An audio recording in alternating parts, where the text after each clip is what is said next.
kabombo karon makaupod naton si SO4 Ronald N. Navarez, ang acting municipal fire marshal driman mismo sa Banwa Sanga, Nurala. Sir, may agas imo.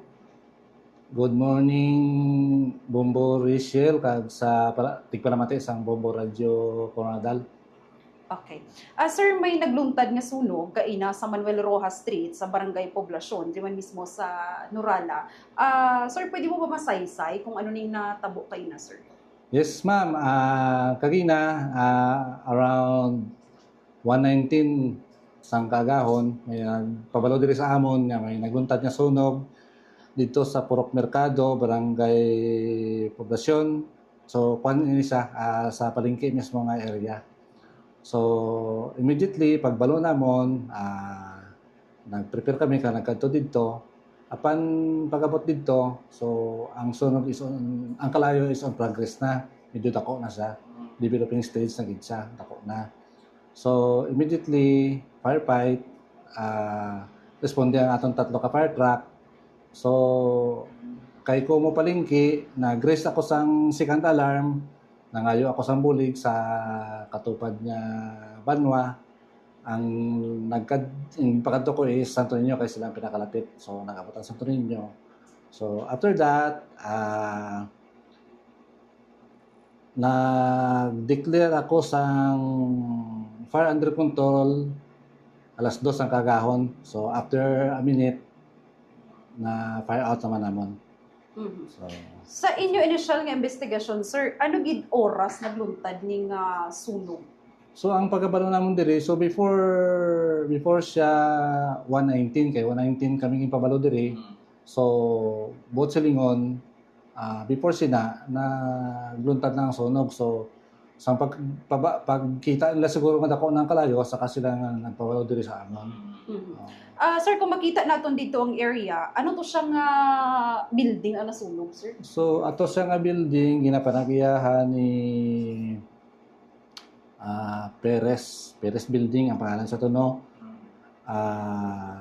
May pulo siya ka stall nga ginaparintahan. So commercial building siya. May pulo dito ka occupant nga nagabarigya sang sari-sari, may grocery, barbershop, pharmacy, okay, parang ganun, sir. Okay. So estimated nyo, sir, pulo gid ka stall ang nadalahig sa sunog? Or... Yes, ma'am. Pulo gito siya kay ato siya nga building. Kumbaga, isa lang siya ka tag-iya kag made of wood ang trusses. Ang walling is concrete pero ang trusses kag mga division niya is made of wood. Kung makita naton, sir, naglapta na gid ang sunog, no? Base sa inyo initial man nga investigation, sir, diin gid naghalin ining sunog sa tunga ba sang stall or sa kilid na banda? Yes, ma'am. Ini siya nga cause of fire original fire ano pa namon investigahan pa. Pero kung basihan nato ng istorya sa mga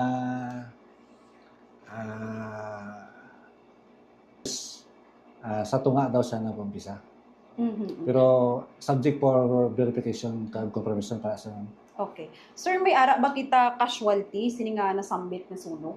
Yes, ma'am. Sad to say nga may isa kita ka fatality, nga isa ka lalaki nga 42 years old, no?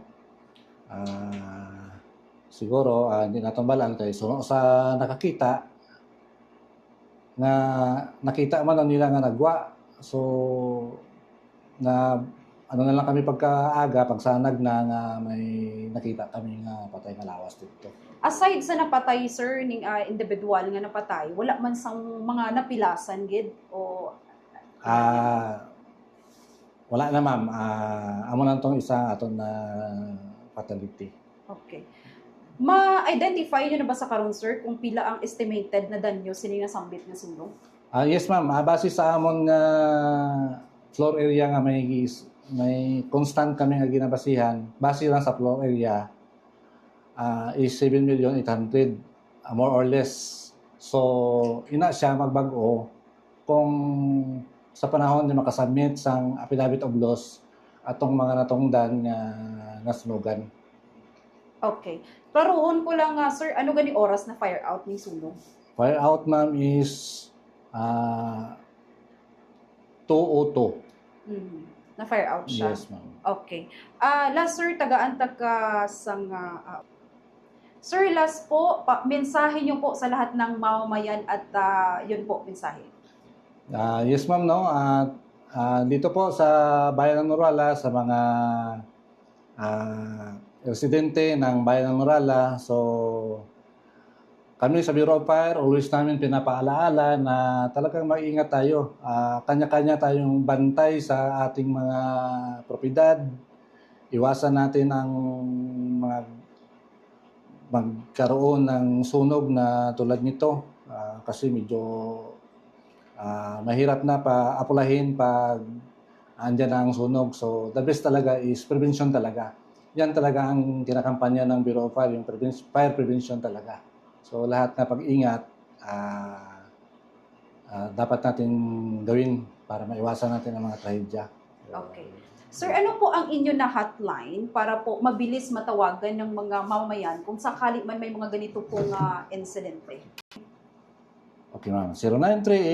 0938-835326. Yan po ang hotline ng Norala Fire Station. Okay. Maraming salamat po, sir, and magandang umaga po. Yes, good morning, ma'am.